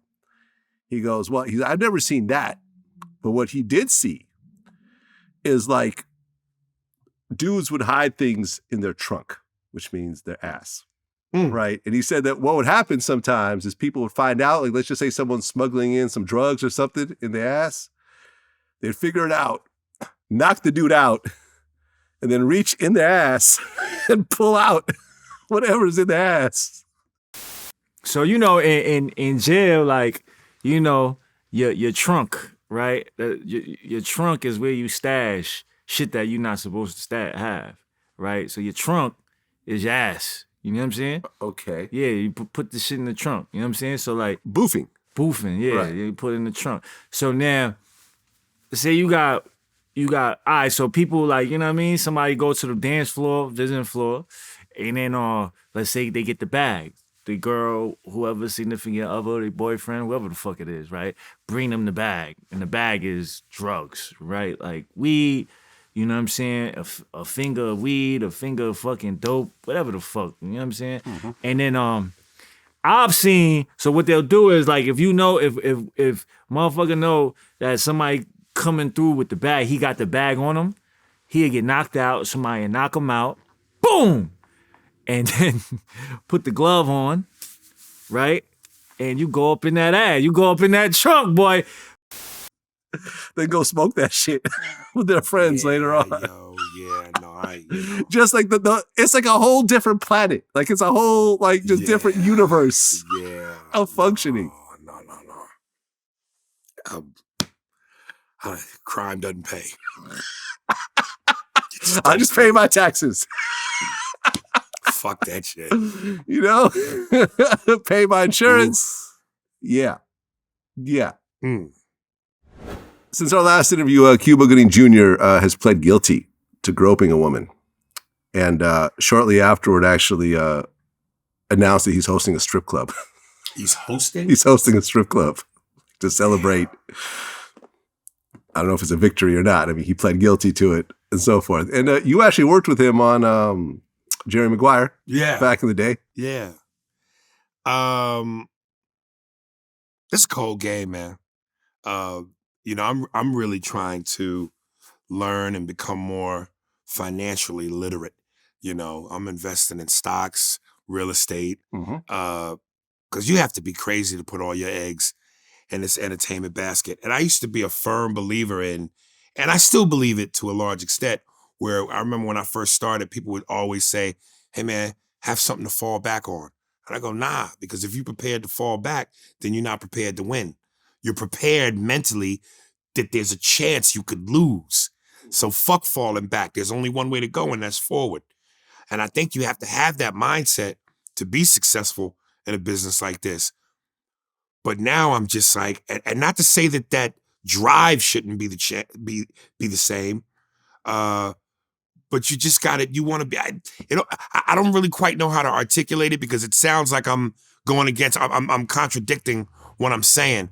But when you really see what this business is, it's just, I don't necessarily look at it as preparing for something to fall back on. Just giving yourself as many options as you can. Because the one thing you don't want to do is be hat in hand to this game and go, I need you to eat. I need you to make it so that I'm comfortable. Yeah. So fuck that. Because I still believe it till I die. Until I'm put in the ground that I'm gonna be where I want to be. It may have taken me a long time or longer than should be because I've made some mistakes. I've done some things that I probably shouldn't have done. And I've also had to learn trial by fire. This business is a lot of politics and socializing and smoozing and ass kissing and racism and a lot of shit you got to put up with before you get to the promised land. So while I'm on that journey to get there, let me put my eggs in some other baskets too. Oh yeah, no, I mean, I've been investing really since Vlad TV started. As soon as the money started to come in, I put it straight in the stock market, which was the best thing I've ever done in life. Right. You know what I'm saying? And listen, last week I got my residual check for my appearance on the Boondocks. $7.63. Yeah. And over the years, I've gotten other checks. They're roughly the same amount. Every so often, I get my under $10 check for being on the Boondocks. And listen, it's not like it was my show or whatever, but I had a speaking part. I mean, they made a cartoon out of me. I had like a good, I don't know, couple minutes of speaking in it. I make $7 every so often. It's a cold business, and everyone wants to do it. It's a cold business, but when it works for you, there's nothing like it. The late, great Patrice O'Neal on Opie and Anthony, he gave the best analogy when he described this business as being this machine, this monster that eats everybody up and spits them out or shits them out on the other end. And then rather than get shit out and walk away, people get right back in line. Because what this can do for you and how fastly it can do it for you when it hits. That's why it's like the blessing and the curse with social media and platforms like, Instagram and YouTube is now you're one thing away from having your whole life turned around. One viral video away. And I, whereas once upon a time ago, you only had the three major networks, ABC, CBS, NBC. As that grew a little bit and you had Fox and WB and UPN, So things kind of grew, but now with where we're at now, everybody has a voice. Everybody has a platform. That's good and bad because the market is oversaturated with more garbage than quality. But if there's a diamond in the rough and you can capitalize on it, and market it right and do it right, your whole life can change, man. And I don't want to get on this again because we've gotten on this before, but just in terms of perspective. I remember I sent out a post about something about Michael Jordan and LeBron James, and I was being funny, tongue-in-cheek, and everybody that follows me knows I'm a diehard Jordan fanatic. But just because I know it pisses people off, I'll often send out posts comparing the two and ultimately saying Michael's the greatest. Mm-hmm. Yeah, I saw it. One dude said in the comment section, "Oh man, and that's why you ain't getting booked and you trying to pit two black men against each other." He basically was saying, I ain't shit. And I always hear the same things. Man, you joke, you washed up. Man, your jokes are terrible. All you do is impressions, blah, blah, blah. And I hit him back and I said, bruh, see, this is how you get blocked. But before I send you back to obscurity, I need you to know that you're going to go back struggling to make what you make for a living. And I'm going to go do this Vlad TV interview and I'm going to make in 1 hour and a half what it probably takes you a month to make. So it just, again, not that I should be getting in these pissing contests, and that's part of my growth, because I had my account suspended and I got it back. So I have to not be Scarface balcony scene. Come on, you fuck with me. You're fucking with the best. Trying to kill 1,000 Colombians. I gotta learn to woosah and walk away, because I'm ultimately arguing with a guy who, again, you know me. I don't know you. Right. You live in obscurity. I walk out my door from here to Abu Dhabi, from here to Europe, from here to Africa. People know my name. And I'm not trying to be braggadocious or act like I'm the shit, because I'm not saying that. I'm just saying, like, it always kills me when guys test of whatever my greatness is supposed to be is against guys who are obviously greater than me, whether it's stature, financial, fame, but yet I'm better than you. To the guy that's going, yo, you're washed up, you ain't shit. Okay, but my lifestyle is still 10 times better than yours, while you're comparing me to a dude who's above me. That's your measuring stick? Like, instead of worried about the nigga above me, worry about you being below me. And try to match me or go beyond me. Otherwise, what are we talking about? Yeah, I don't argue with people. You're always going to take an L. You're always going to take an L arguing with someone who's got an egg or an emoji cat. But see, this is what I mean when I say honesty. It's because there are so many people, athletes especially, who go, man, I don't pay attention to the critics. I don't pay attention to the press. A lot of them do, because our egos and sometimes how our insecurities. We care. We care what people think, even though we say you shouldn't, and most people, some people don't. Yo, we care. Mm-hmm. So my truth is, what you see is what you get. I should walk away. I should say fuck the trolls. I shouldn't let it bother me. But the human in me fights that fight. And that's my truth. That's what you get. I'm not going to tell you on camera, oh, yo, I don't pay attention to the critics. Man, fuck them. That don't bother me. When the truth is, some of it does. We're all human. Which is why it's usually a better idea not to go through all the comments and read everything. Right. That's usually a better way. But look, I mean, even Kyrie Irving, he told Boston Celtics fans to suck his dick after he got swept by the Boston Celtics. Yeah, Kyrie don't hold back. Yeah.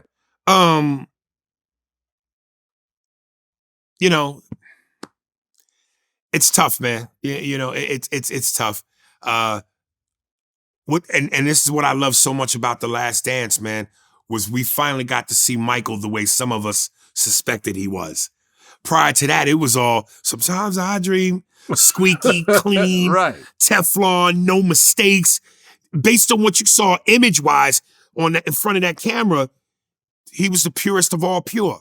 Mm-hmm. What we saw on Last Dance was, fuck you, bitch, hoe, make that shot. Shut the fuck up. bitch, hoe. Like, you know what I mean? That's MJ. Mhm. You know, why you ain't make that play, you fathead motherfucker? That's the real nigga.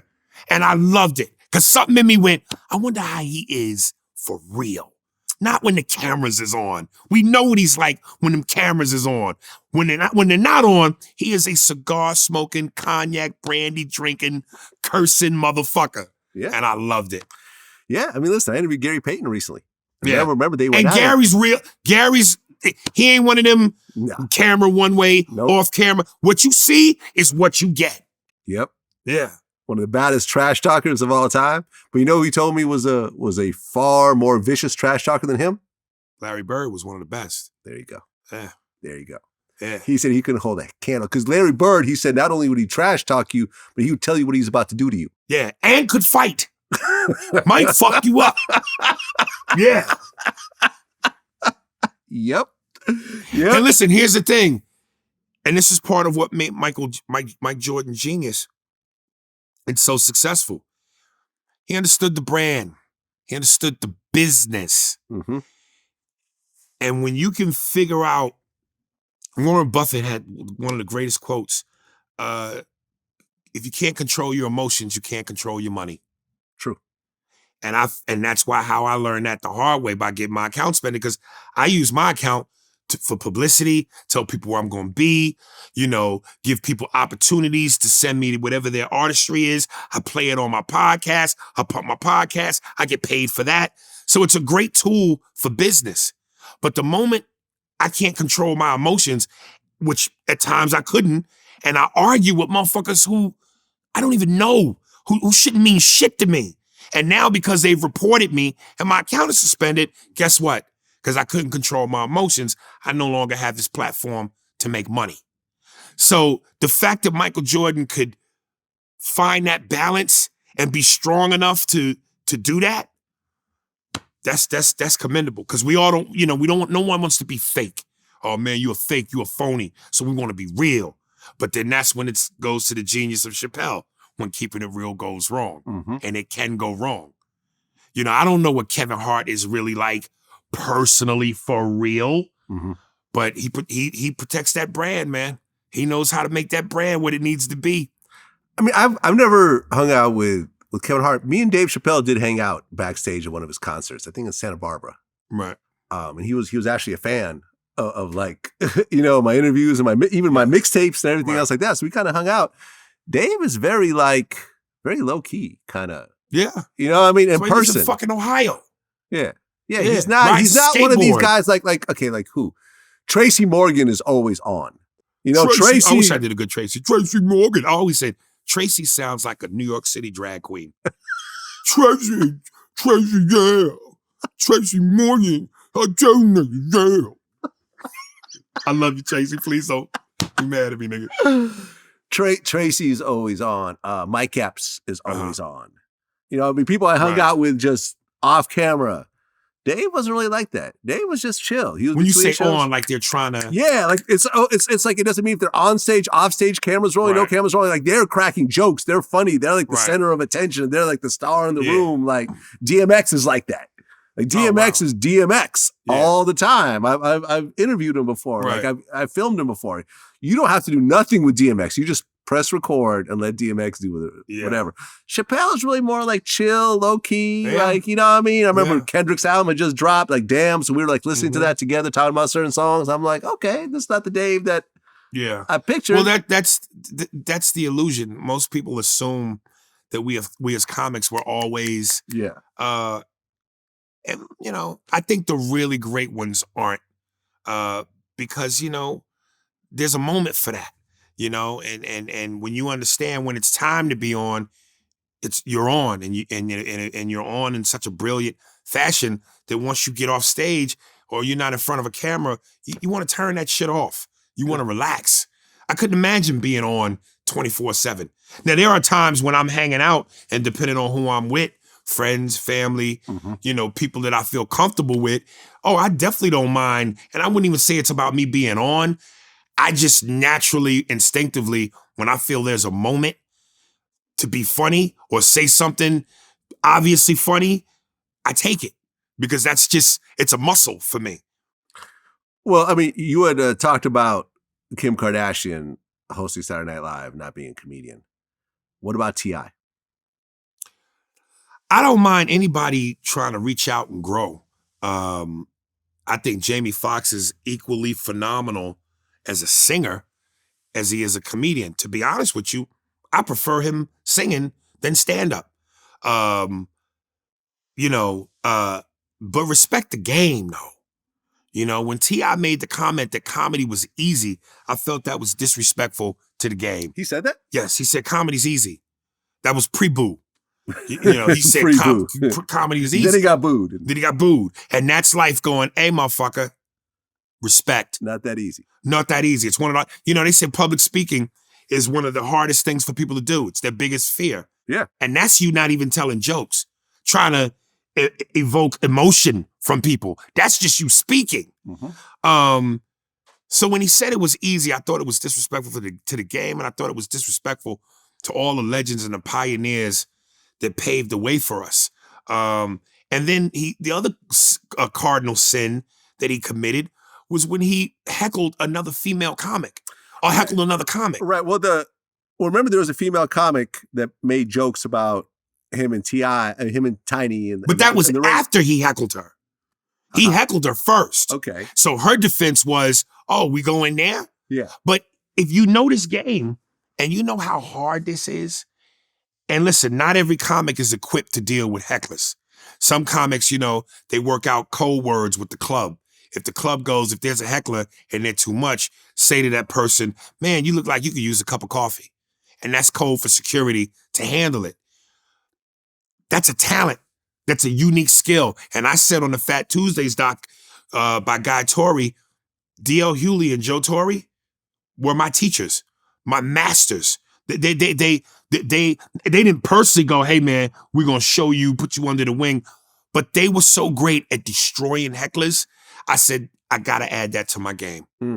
It's one thing to do the impressions. It's another thing to try to write well-written, witty, intelligent material. But you gotta be able to, in football terms, call the audible. You can't just stick to your playbook. You got to be Mike Vick. You got to scramble out of the pocket, and you have to know how to deal with hecklers and be quick. And those two were masters at destroying motherfuckers. I remember the story goes, Joe Torre was doing stand-up somewhere, and he talked about some dude's mother, or started to. And the guy said, yo, man, don't talk about my mother. She's dead. And Joe said, I don't give a fuck. I'll dig the bitch up, prop her up, and then talk about her. That's like hitting the nuclear button. Yeah, it's one thing to want to talk about a motherfucker's mother, but when he tell you my mom is dead, and your response is, I don't give a fuck, I will dig the bitch up, prop her up, and talk about her. Woo! Yeah, what you gonna do now? That's Chris Rock, Will Smith shit. Slap. Right.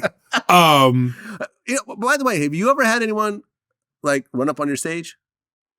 Oh, dude, I twice at the Funny Bone in Hartford, Connecticut. The one girl, the whole crowd was laughing. She mean mugging me. So I went in on her. Bitch, what's your problem? Why you with the bitch? I think I called about 5 bitches. And she said, I got your bitch. And I didn't see it because I turned my head. And she hit me in the face with a plastic ketchup bottle. She threw a Heinz ketchup bottle. And I could feel my face burning and swelling and my jaw swelling. And of course, they threw her out. Then at that same club, another dude was kind of drunk with his girl. And I fucked with him, roasted him. He was thrown out. Come to find out when the show was over, as I'm going out to go sign the merch and meet the fans, the one black lady tells me, yo, be careful. He's waiting outside for you with a knife. Oh. So he wanted to stab me. Shit. Police came, scooped him up, made the local news. And of all the places I've been to, one of the hardest places is Canada, man. Huh. Them Canadians don't fuck around. I had a bitch throw a pitcher of beer at me. Whoa. Another girl tried to walk up on stage on me, and her boyfriend had to come get her. So yeah, there's been some instances. You ain't doing comedy right unless a nigga want to touch you. You know what I mean? You got to touch them tissues, baby. I mean, if Will Smith slapped you, what would you do? Sue the fuck out that nigga. Which may happen. hundreds of millions of dollars. And you know, it's funny. Chris Rock Again, fights I don't too. want to go back to the 5150 shit. But again, just because you don't do something immediately doesn't mean it don't get dealt with.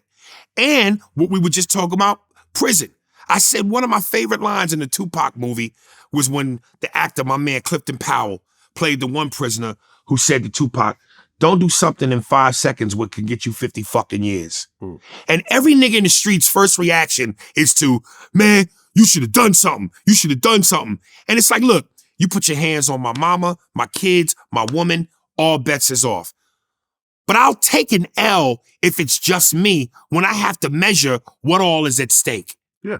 If I handle this the way I want to handle it, or if I do X, Y, and Z, what's it going to cost me? So let me think before I act. There are times when, yes, fuck thinking. My mama, my kids, my woman, fuck thought. But if it's just me, and I'm the sole breadwinner, and I'm the one responsible for the mortgages and the car payments and school payments and private schools and all that shit and dentists and doctors, what good does it do them if I'm somewhere sitting in a cell for a couple of years because I made a mistake or because I wanted to keep it real, keep it street, keep it thug? A lot of them street thug niggas is exactly where they are because they didn't think. And if I'm responsible financially for a lot of people's lives, you just weigh your options at that moment and go, okay, you can handle it this way and there's possibly some repercussions. Or you could handle it another way and you don't have to worry about those repercussions. You don't have to put yourself in a place where now you're out of position to take care of the family. Man, listen, I interviewed, remember the rapper Chi Ali? Yeah. He killed his daughter's uncle because they got into an argument and the dude told him to suck his dick, pulled out a gun and killed him, and then went on the run and had to rob drug dealers to try to support himself. You know what I'm saying? Because you can't get a job. You're on the run for murder. Right. And you figure, you know, anything that happens, But he kept it real, though. He kept it real. He in jail for how long? I think he got like 20 years. 20 years. But he kept it real.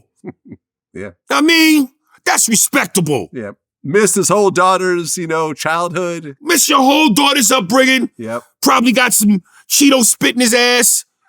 Some Windex poured on his nuts. I'm not going to say that. You know what I mean? Bunch of niggas spit in your asshole, but you kept it real. And he regrets it. It's not like he's, you know, defending his position. He said, I dumbed out. I ruined my life. I fucked up. I will never do that again. You know, and in the moment, it was like a bunch of machismo, like, you know, you owe me some money. Fuck you. I ain't paying you. Like, you know, kind of like the start of Menace Society. You know what I mean? Where's my money, motherfucker? Yeah. Listen, it's one of it, and again, I'm not gonna front like, you know, it don't bother me. But that's one of those things where as the years have gone on, I've developed a thicker skin. But yeah, when I browse through the internet and I read some of those comments and people refer back to that and, you know, bring that up, yeah, it kind of gets me a little bit. But again, when you put it all in perspective and you go, okay, let them talk shit. You're out, you're free, you're breathing, you're fine, you're alive, you're able to take care of your family, you're making this money, and you're gonna let the words of a bunch of motherfuckers who you don't even know fuck with you? You know, man, listen, I remember seeing the Steve Stout interview. And he was talking about how, remember when Puffy beat him with the champagne bottle? You know about this story? No. Okay, so the story goes like this. Nas was doing the video Hate Me Now. Right. Remember that? Yeah. And in the video, Nas was like basically Jesus on the cross. Right. And Puffy's in the video as well. And Puffy is also Jesus on the cross. So after the video was shot, Puffy called up Steve Stout, who was managing Nas, and said, listen, a lot of people have been in my ear. I just don't want to be portrayed like Jesus Christ on a cross, you know, because I'm religious and Christian. I think he's just not the right look, blah, blah. Why don't you take that part out? Along the way, I guess he was under the impression it was going to get taken out.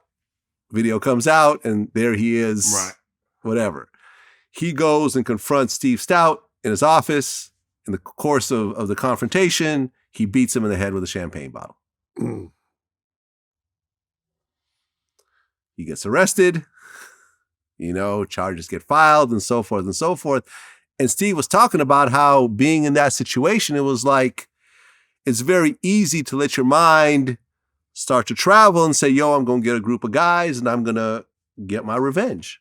And, Steve Stout is, connected guy. He's got people. He could get someone to go beat up Puffy, shoot Puffy, But here's this, else. though. This ain't the movies. And Right. people think in the movies, when you see somebody get cracked over the head with a beer bottle and it just break, that's candy glass. Yeah. That bottle is designed to break. You know how hard it is to break a bottle over somebody's head? Yeah. What if he killed them? Right. What if, and a champagne bottle Yeah. got some shit to it? Some thickness. So, yeah. Right. What if he killed him? Right. Now all of P. Diddy's fortune, P. Diddy's brand, Yeah. gone. Gone. And ultimately, it got settled. He said the first thing, he said, Puffy called him right away. So the first thing you got to do is talk to my mother. You got to explain to my mother what just happened. Right. Puffy called the mother. They worked it out. I guess he got a nice check. And he goes, it's easy to go in that mode until you realize, the reality is that you were a victim. Manhood. You know what I mean? It was Ego. it was the victim. You were not Ego. prepared for the situation. It happened. And then, When then at one point they were cool again. Yeah, when You somebody know? fuck with your ego and your manhood, your first instinctive reaction It's violence. is to prove you're not that. You're not soft. You ain't no punk. You hard. You street. You a man. And that can go terribly wrong. Yeah. And that's why I'm like, again, just because something don't get done immediately doesn't mean it doesn't get done. There's more than one way to skin a cat. Yeah. Don't let 5 seconds get you 50 fucking years, man. Last question. Yeah. And you actually made a comment about this on your Instagram. The Joe Rogan N-word thing. Yes. Not only did he say the N-word a bunch of times when quoting people and so forth, but then there was the whole there's the whole Planet of the Apes thing. Right. Saying that, we went to go see Planet of the Apes. So we got out in the black neighborhood and it was Planet of the Apes. Right. Ha ha ha. Or there's the whole thing about a guy that was like half black and half white. He goes, oh, you have a white brain Here's and my a black question to body you. and so forth. How many mistakes do white folks get to make before it becomes intentional? Because after every time a white person says some shit about black people, of course, the first reaction is, I didn't mean it. It was a mistake. I'm sorry. Okay, you got caught that time. But how many times did you do it before that? And how many mistakes are you allowed to make before now there's something else going on? Again, this is something I used to say in my own stand. I'm going to quote myself in my own stand-up. When I used to say, look, white people, black people know, not all white people are racist. But as a race, you guys are known for racism. So it's like whether it's Dog Bounty Hunter, fucking Mel Gibson, Paula Dean, Hulk Hogan. At some point, we find out that white people at some point have said nigger or have said some demeaning shit, some derogatory shit about us. Now, do we want to play this game of, does that make you a full-blown cross-burning racist? Probably not. Because we all say fucked up shit behind closed doors and when no one's looking and in the safety of our friends and family. We all do that. So you start to go, but to what extent? Like I jokingly used to say, look, we're all racist. We might not be smack a taco out of Mexican hand racist, but we're all racist. We've all done and said some foul shit. But my point is, it's not a news flash to me when we find out that someone white has said some shit. It's just not a news flash to me. To me, that's a Tuesday. This country was, the very fabric of this motherfucker has racism sewn into it. I don't know that this country will ever be racist free because, again, I think that America is the Babe Ruth of racism. It's the best at it. And that's just part of the culture. When I saw the Joe Rogan shit, I wasn't feeling it. Trevor. I mean, especially because he has a biracial stepdaughter. That don't mean shit. Jefferson fucked his slaves. Said he loved them. So that don't mean shit. Yeah, that's why black people are mixed now, because, you know, the Mayo man found his way into the slave quarters at night when Miss Maribel was asleep. And I'm sure while he was in that pussy, he loved it at the time. But he didn't free the bitch no more either.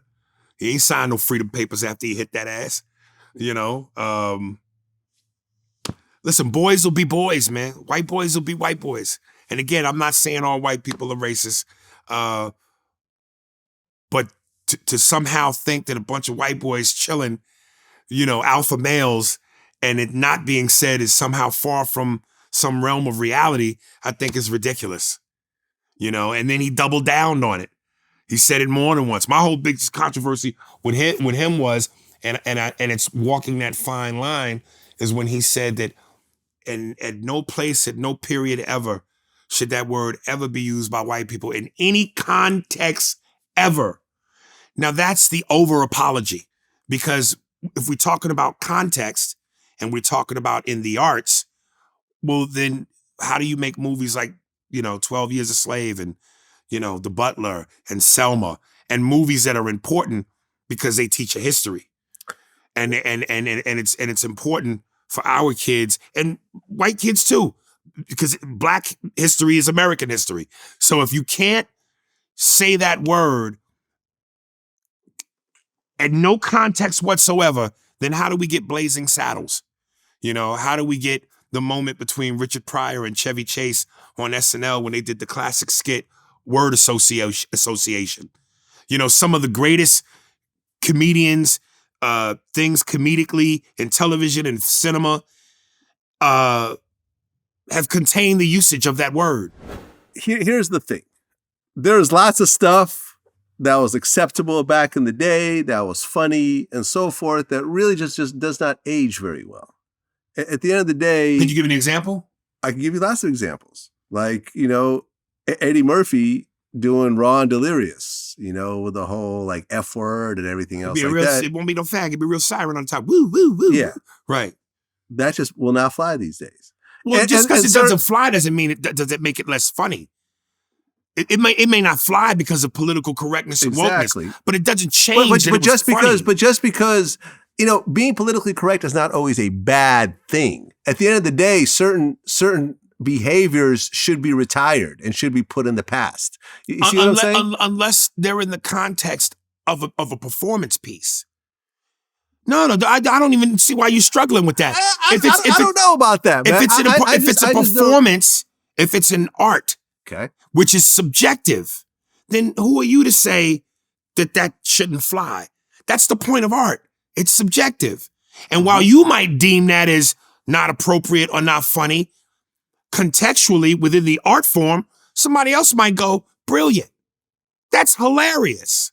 Okay. So you're saying that in the art form, white people wearing blackface could be appropriate in the right type of setting?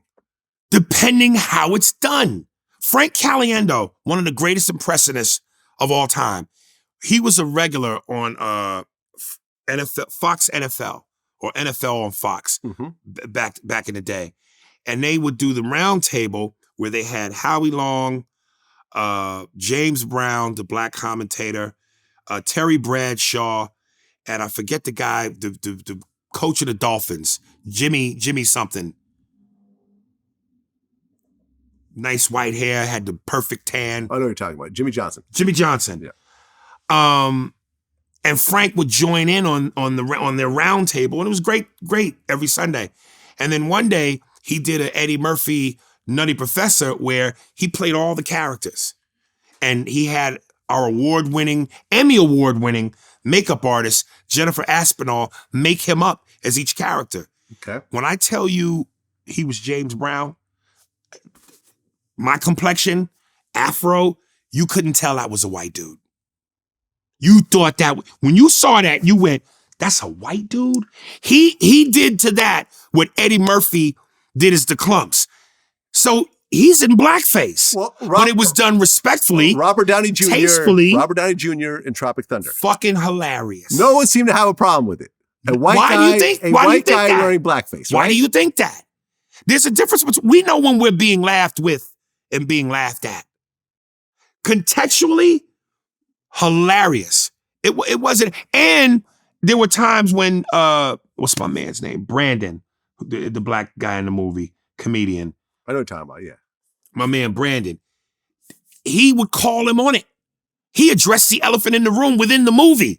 Right. Which once you do that, that takes the sting out of it. What do you mean, you people? What do you mean, you people? There were several times in the movie where he called him on his bullshit. So that dynamic alone, it takes the out of that.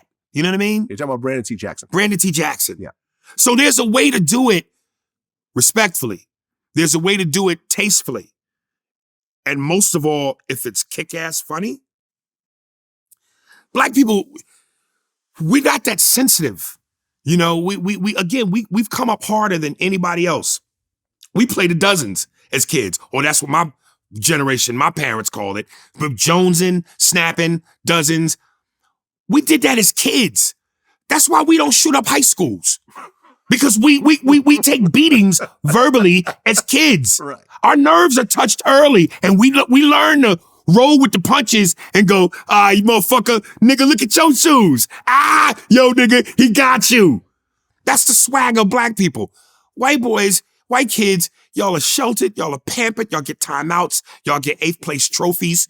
You know, you tell your parents when y'all want to go to bed. 8th place trophies. And when y'all live that life where you just kind of had that privilege, the moment your nerves are touched and you can't handle it, you turn into Neo from the Matrix. Everybody got to die. The whole school got to die. You know what I mean? Niggas is tough, man. Yeah, man. Listen, I don't know, man. Like I said, I think there are certain things that should be just retired. I think white people using the N-word should just be retired. At the end of the day, like, you don't need to use it. I don't care about the fucking context. You can listen, George Carlin said, and again, this is subjective. So you might not find this funny, but there are people who did. But George Carlin once said, you know why Eddie Murphy and Richard Pryor could say nigger? Because they're niggers. Again, some people might hear crickets. How long ago was this? The 80s? You know, 70s, 80s. That's what I'm saying. Yeah, but I'm saying. Have a white comic do that. But it's still. Who's the biggest? Have Jerry Seinfeld do that shit. See what happens. It wouldn't even sound right. Why do Eddie Murphy and Pryor say nigger? Because they're niggers. No. But dude, I'm telling you, it's subjective. I just cringed when you did that. It's subjective. Now listen, comedians are a special breed. You know, even from historically, they're the only ones that could, you know, the court jester could tell the king all the shit that everyone else is thinking. Right. And they would laugh. Right. Someone else would get their head cut off. Right. But the court jester was able to talk as much shit as he wanted to, and everyone would be cool with it. Listen, timing is everything. Yeah. You know, you want to make a 9/11 joke 2 days after 9/11, yeah, you gonna, that's gonna be bad. Now, if you tell that joke 10 years later, obviously it doesn't have the same punch that it had when it happened. But I'm sure that if you were associated with 9/11, if you had a family member or a loved one that died on 9/11, that joke will never be funny to you. Right. But, you know, timing's everything. Remember the rap group Crisscross? Yep. One of the dudes died. He killed himself. Yeah. And I remember that week I did a club in Jersey. And I was like, yo, did y'all hear the dude from Crisscross passed? Everybody was like, yeah. I was like, damn, that's crazy. Took a beat and I went, I wonder if they're going to put him in the casket backwards.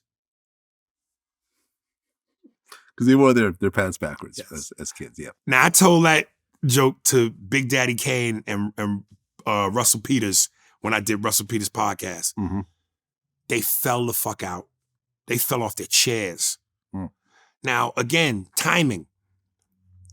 To his family, that would never be funny. Right. And maybe, you know, a week was too soon, but I told the joke when I told it, and it did what it did. Oh, laughs, some oohs, but that's, you know, it's the name of the game. I mean, listen, after Will Smith smacked Chris Rock, the meme that was going around was a picture of Jada displeased and said, "Well, I'm not impressed. Tupac would have shot him." Yeah, Tupac wouldn't have let that shit slide. I said, look, if I was Chris Rock, I'd have doubled down. I'd have been like, nigga, instead of keeping your wife's name out my mouth, you should have been worried about the nigga that had himself in your wife's mouth. So, and recently, what Chris Rock said, if he would have said that night, I just got smacked by the softest nigga in rap. Right. Woo! That would have brought the house down. Yeah. So. Yep. That's how we do it. Aries Spears, always a pleasure. Can I give it out one more time? Your Will you podcast. use it? I will use it. Please support my podcast, Spears and Steinberg, available on all streaming platforms. Slide into my Instagram and in my DMs. I'll personally send you the links. Chop the shit up with you. Start from episode 1. Go in order. Please support. That's what it is. Peace.